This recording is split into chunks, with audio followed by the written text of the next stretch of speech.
She sat in the courtroom as if she weren't in the aftermath of a fatal crash, but in the front row of a high school play where she was the star, and the audience owed her the courtesy of seeing not a criminal, but a girl who had simply been unlucky. Mackenzie Sharilla, 18, petite, smiling, known in her circle of teens for loving selfies, laughing at parties, driving fast, wearing branded sneakers, and dreaming about a future she believed stretched endlessly ahead of her. And there she was, sitting before the judge, tugging at the sleeves of her light sweater, occasionally flicking a quick glance toward her mother, occasionally fixing her hair, as if all of this were a misunderstanding, a mistake, a coincidence, anything but the reality that two young men would never take another breath, because she had pressed the gas pedal so hard that the car became a weapon.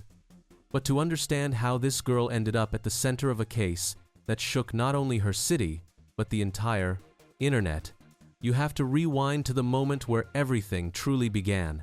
Night, the road, speed, music, laughter, and then impact, silence, and two motionless bodies trapped inside metal that had stopped being a car and had become a coffin on wheels.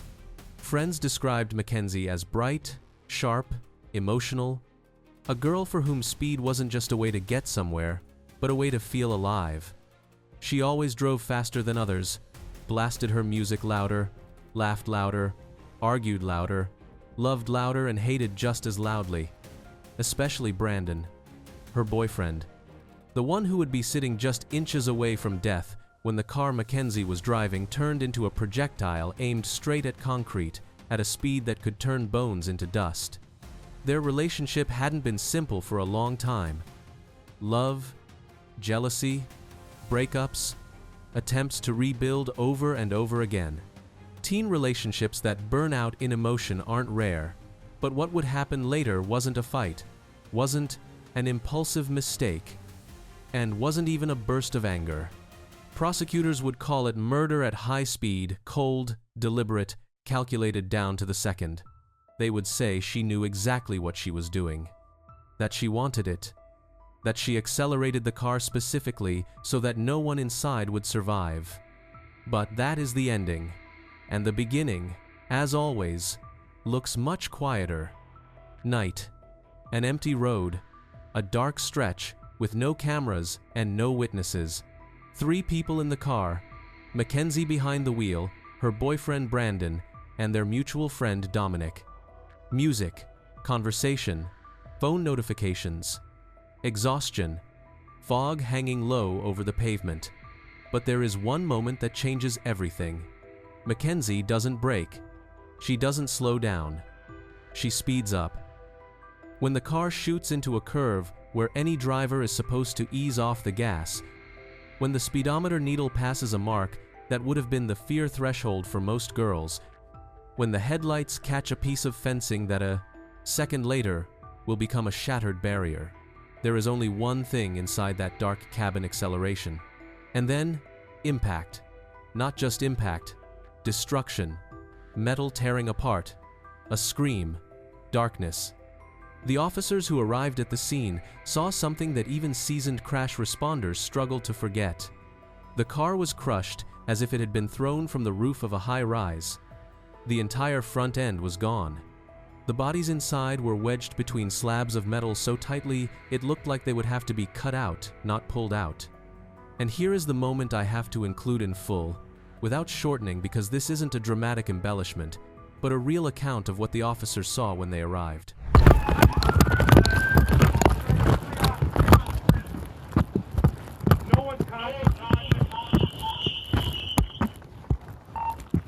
No one's breathing. Bust that window out. All right.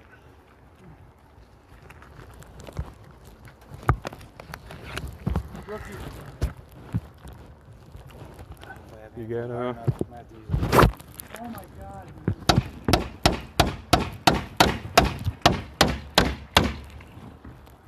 Who can hear my voice? Who's in here? Drivers, none. Radio, driver.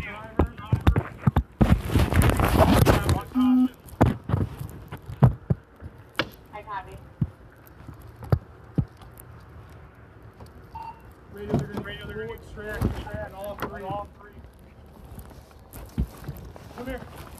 Call him the plate. Let him call it in. Oh my God. Can you see her breathing? She's breathing. She's breathing. Head's wedged. What the officers saw in that darkness became the first brick in the wall of the prosecution's case. The car in which at least 2 people should have survived had turned into a capsule where no one had a chance except her, the one sitting in the driver's seat, whose body suffered the least damage because the airbag deployed exactly as it was supposed to.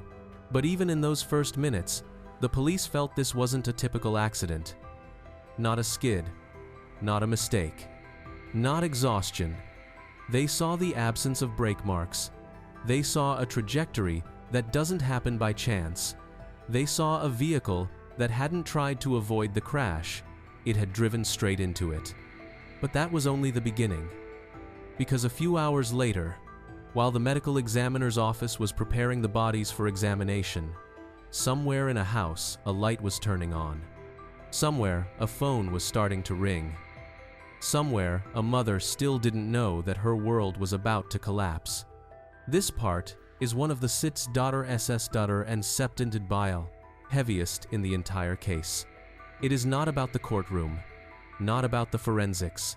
It is about a mother's heart being told that her son is gone. This is one of those moments that cannot be rewritten, because any word would be a lie. It has to remain exactly as it was spoken. So there was an incident that we believe Dominic may be involved. What? When was the last time you saw him? Last night. Last night? Yeah, everybody was home. Why? Okay. What happened? You want to come out here? Yeah.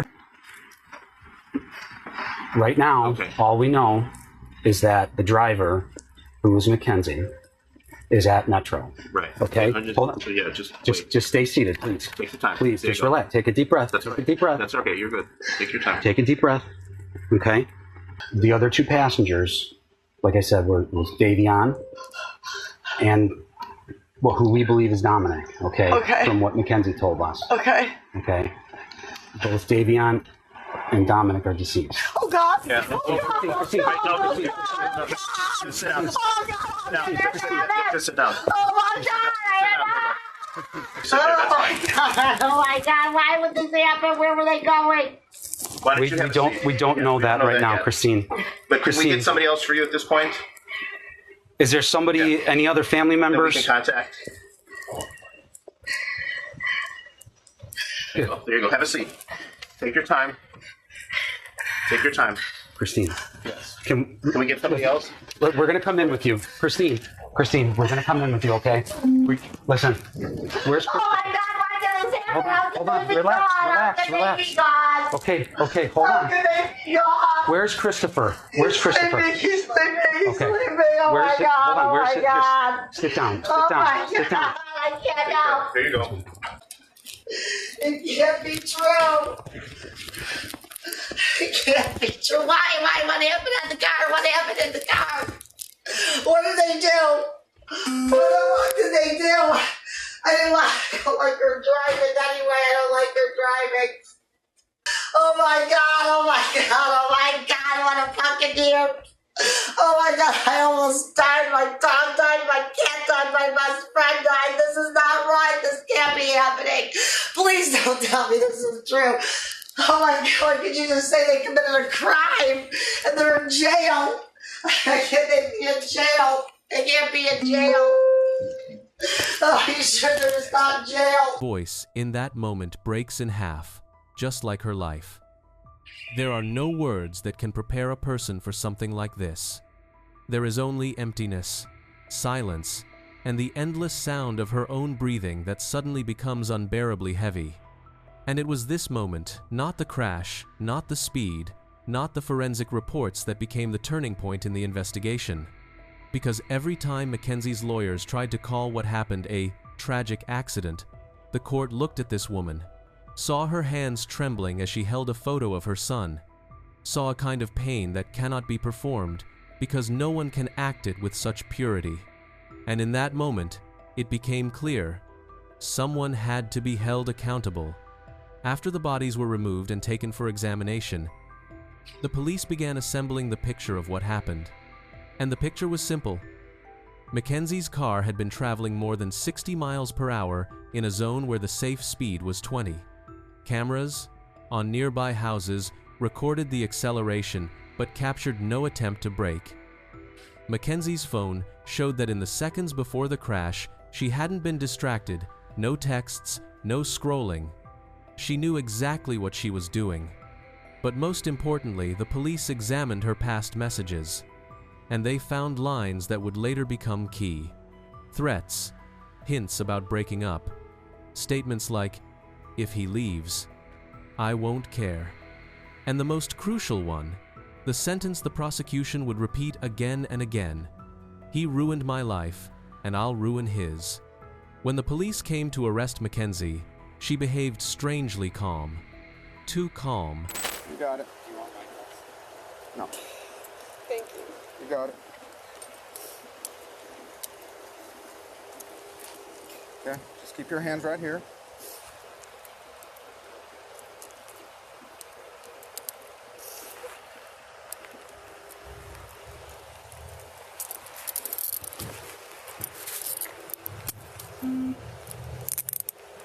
I'm not gonna tighten these, okay? I don't want to hurt you.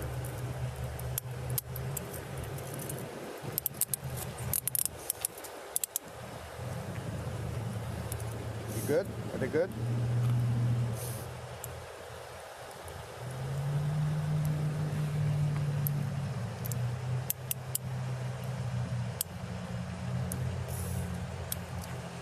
Thank you. All right. This cruiser right here. Actually, he took her out of the car and we did not. Okay. Do you have anything out of your pockets, anything like that?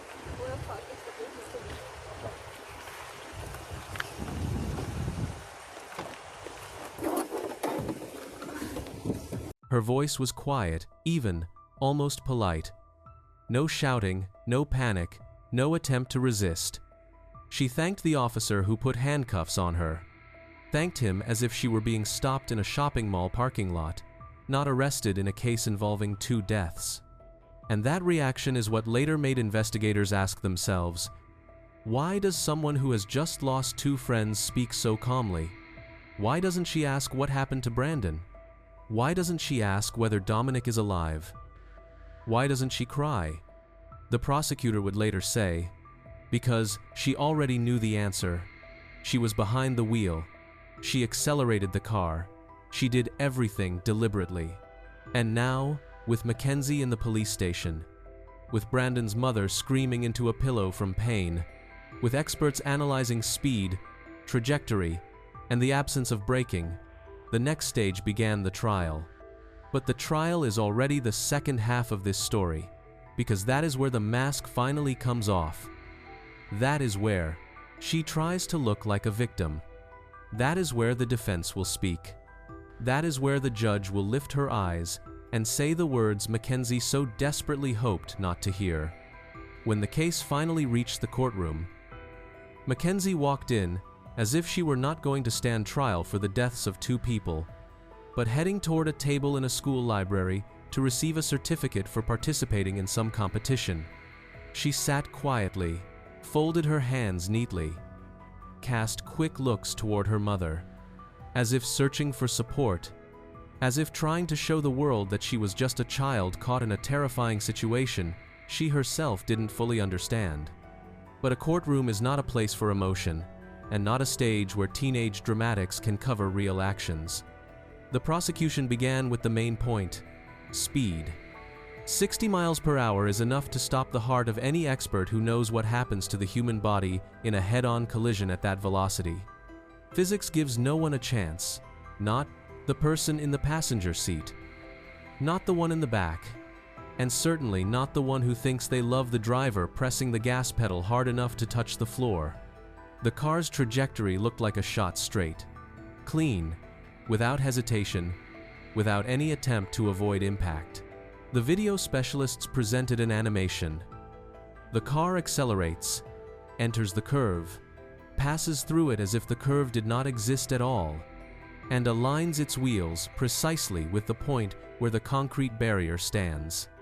A crash reconstruction expert said, "You cannot do this accidentally." And at that moment, the defense, understanding that denying the facts was pointless, began building an argument around emotions. They showed photographs of Mackenzie smiling, happy, goofing around at parties. They talked about her immaturity, her teen impulsiveness, about how she didn't understand the consequences of her actions. She looked as if every blow of fate was undeserved, as if she herself had become a victim of circumstances rather than the person who pressed the gas and kept it pressed until the moment of impact. But the court already had the one fragment the defense could never soften, the one where Brandon's mother received the news of his death. The court saw how that woman clenched a tissue in her hands while the officer's voice on the screen told her that her son was gone. Saw her lips trembling as if every word was tearing her apart from the inside. Saw how she looked at Mackenzie not with hatred, but with a heavy, irreversible emptiness. It was in that moment that it became clear this courtroom would not believe in an accident. Speed, trajectory, no braking, messages, fights, words from friends, camera footage. The first minutes after the crash, all of it formed one line intent, but the defense had not yet spoken. Mackenzie's attorney stood up, straightened his posture, took a step forward. His voice sounded confident too. Confident as if he wasn't standing in a case with two bodies behind it, but trying to win a debate in a university hall. This is the moment where the next video insert is supposed to appear the defense's argument for Mackenzie. It is critically important for the structure because it shows that the defendant's side chooses not facts but emotions, not crash physics but sympathy, not objective data but an attempt to evoke pity. Is it just kids being kids? Is it Dominic grabbing the steering wheel? Is it Mackenzie maybe speeding and say, "Oh my God, dark out, it's late, I'm coming up to this, I better do something," and she goes like that to avoid an accident, not acting purposely, but in fact trying to avoid it? Is it sudden acceleration, panic? Those are all possibilities. We are really never going to know what happened in that car, much less prove by evidence beyond a reasonable doubt that she purposely drove that car. Purposely. It has to be established that at the time in question, there was present in the mind of Mackenzie a specific intent to cause the death of her boyfriend Dominic Russo and her friend Davian Flanagan. This was exactly the moment when the courtroom heard phrases that sounded as if they had been taken from a template. She's not a monster. She's just a girl. She's suffering too. She will live with this for the rest of her life. But none of those words erase the fact that Brandon and Dominic will not live at all. Nothing can return a son to his mother. Nothing can give Dominic back to his family. Nothing can erase the digital trail, miles per hour, angle of impact, absence of braking, black box data from the car. A court is not required to read emotions. It is required to read evidence. When the defense finished, a tension settled in the room so dense and so quiet you could hear someone in the last row shift a foot. Now it was the judge's turn to speak, and his voice would decide what the next decades of life would look like for the girl who still sat there with a calm, almost empty expression as if none of this were happening to her. The judge looked at the documents for a long time, turned the pages for a long time, paused for a long time. He saw the photos of the victims, saw the footage from the crash site, read the messages, listened to the experts, and most importantly, he watched Mackenzie's expression throughout the trial. Not despair, not deep remorse, not collapse, but something closer to an attempt to maintain control. Like a girl who believes that if she sits still long enough, the world will believe her again. But the world could no longer believe her. And here, it was the most important moment. The moment that haunts this case as powerfully as the footage of the car accelerating. The moment of truth, the verdict. Your decisions forever robbed Dominic and Davian of the futures that they had before them. If there is one thing that can be taken away from this case, As painful as it is this. Every decision we make is important. Every action we make is important. Regardless of whether the decision is a good one or a bad one, or the actions are good or not, the result is the same. The totality of the evidence clearly demonstrates that Mackenzie Shirilla acted purposely and intentionally in the early morning hours of July 31st, 2022, and her purpose was to kill Dominic Russo and Davion Flanagan. No reasonable fact finder could view the totality of this evidence in this case and come to any other conclusion. Her actions were controlled, methodical, deliberate, intentional, and purposeful. This was not reckless driving. This was murder. Court renders the following verdicts. Count finds the defendant Mackenzie Shirilla guilty of murder, to wit Davion Flanagan, in violation of Ohio Revised Code section 2903.02a as charged in count 2 of the indictment. Count 3, murder.